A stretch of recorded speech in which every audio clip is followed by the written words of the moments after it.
Good evening, I'm Sean Green with the Lime Sports World. Barbados will be under new leadership when they take on Guyana in a must-win 2014 FIFA World Cup qualifier at the National Stadium tomorrow. Wingham defender Emerson Boyce will now take over the captaincy from Norman Ford for the remainder of the qualifiers. Looking forward to being back in the squad. Looking forward to this game. I heard about Guyana, the first game, how it went, and hopefully I can bring my experience and be able to, give my, words or whatever, encouragement and bring the team on. We're a small island compared to some of the others, but we've got good players. I think we've just got to find the right balance in terms of playing, and then we can compete, in these games that are coming up. But the main thing is to get the win now. No matter how we play, as long as we get the win. And, we have confidence in the coach that he can pick the right team and we can go forward and, hopefully get a good result. Boosted with 3 overseas-based players and a number of veterans, Coach Colin Ford now believes Barbados has a chance of moving forward. I believe tomorrow's game can set the tone. We're expecting a good crowd. I just want the crowd to get behind the guys. They're ready to go, and everyone is expecting a good performance from the side, and I believe they're going to produce that performance tomorrow. I have an idea who's going to be up front, who's going to be in midfield and who's going to be in defense, but I prefer not to say it at this time. When the game starts, then you will see the makeup of the squad. But it's going to be a very competitive squad. It's going to be a squad that I believe will do the job for the country. Neil Harvey says he is fully ready for his international recall to represent Barbados. So too is Louis Moss. I mean, we've got 4 games. 10 points to take the through. 12 points to take the top. So I don't feel little too late. We get a result tomorrow, a win, and then Sunday would basically dictate where we could finish in the table. I had a good preseason, without any injuries and stuff, so I feel good, feel fit, fitter than I ever felt before playing football, so we're ready to go. They're a strong team with some talented players, but I think we've got some talented players as well, so hopefully we can get 3 points against them. And kick-off time for the Barbados-Guyana clash is 4 p.m. Now, cricket fans around the Caribbean will be in for a triple treat over the next 2 months.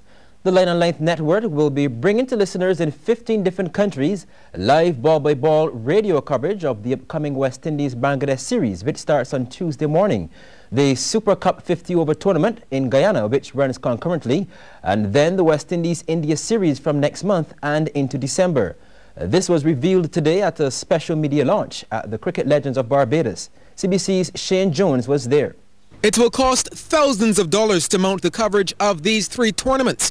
But unlike last year when fans missed commentary when the West Indies played Sri Lanka and special moments like Chris Gayle scoring 333, this will not be the case this season. We faced a similar situation this year with the West Indies going to Bangladesh and the West Indies going to India, that the coverage coming in Bengali for the Bangladesh series and the coverage coming in Hindi for India, that they might have been a similar situation. It is against this background that the Line and Length Network moved swiftly to work with Sportsmax IMC to provide coverage for Caribbean cricket fans around the region to ensure that there's live ball-by-ball radio coverage for the first time in a number of years of coverage of the West Indies playing on overseas tours. The biggest problem, however, is human resources, with the Super Cup tournament in which Barbados is the joint defending champion being played at the same time as the Windies-Bangladesh tour. But lead commentator Andrew Mason explained they have formed an alliance for the regional tournament in Guyana and will have some of the best regional voices. Wilkinson explained that without the main sponsor Digicel, it would be impossible for fans to hear any radio commentary, and he added that Digicel will be making it interesting for the listeners. Digicel will provide you with chances to win weekly prizes of autographs, jerseys, cricket bats, photos and airtime. Winning is easy on the bigger, better network. The radio presenters, as Andrew mentioned, will pose daily questions and you will randomly select the winner. Tetley Tea is also a major sponsor, and brand manager Terry Warren said he was pleased to assist in ensuring fans hear coverage of the West Indies team.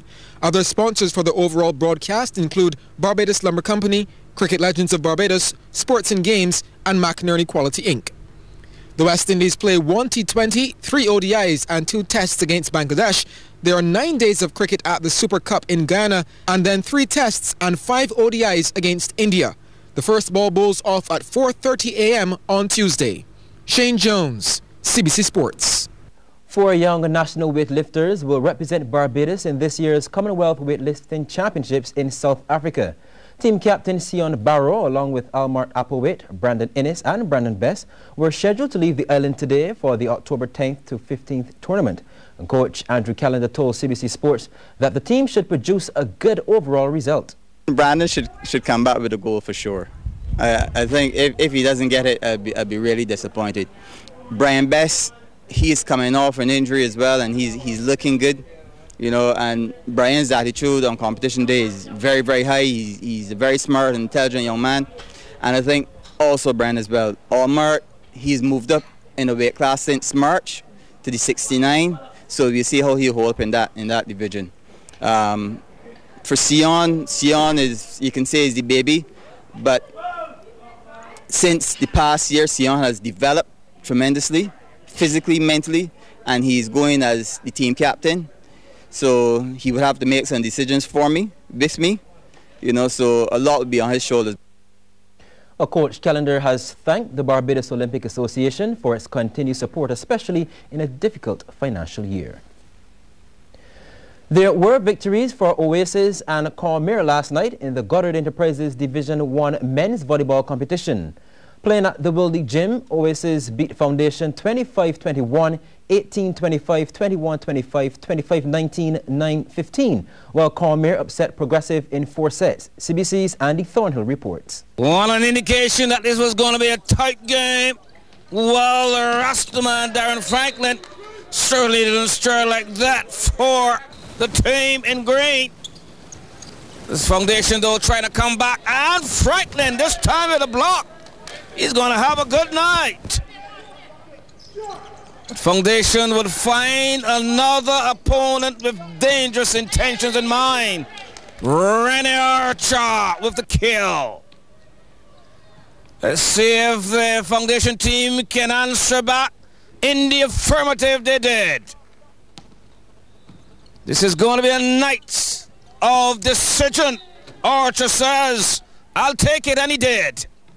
Maybe it's time now for the young Empire to fight back. Looking to set it up. And let's see the set, and Jabari Goodrich, who had a good night with the kill. So they're keeping it tight. A game of tick for tack. But it was Oasis who would win in 5. On to another game. Cormier closest to the screen versus Progressive. The Cormerians would win in 4 sets. Sean Simpson and Raphael Lovell led the way for them. And while it is true that Fabian Cox and Rene Grace were absent for Progressive, they gave it their good fight. They're all, but in the end, it wasn't good enough. Victory to Cormier. Andy Thornhill, CBC Sports. Tomorrow night we'll have coverage, or highlights rather, of the women's games. Fusion and Wolverines claimed victories in the latest fixture of the Barbados Workers Union out-of-season netball competition. Playing at the netball stadium recently, Fusion defeated Sign Hill Spartans by 15 goals, while Wolverines beat Bathsheba by 10. CBC's Militia Farley reports. This is the first quarter in the night's first game. Wolverines here in blue were dominant throughout. A good combination in goal attack Kellyanne Knight and goal shooter Alicia Lashley. Bathsheba, on the other hand, had a few hiccups as far as passing, and at times teamwork kicked in and got things rolling.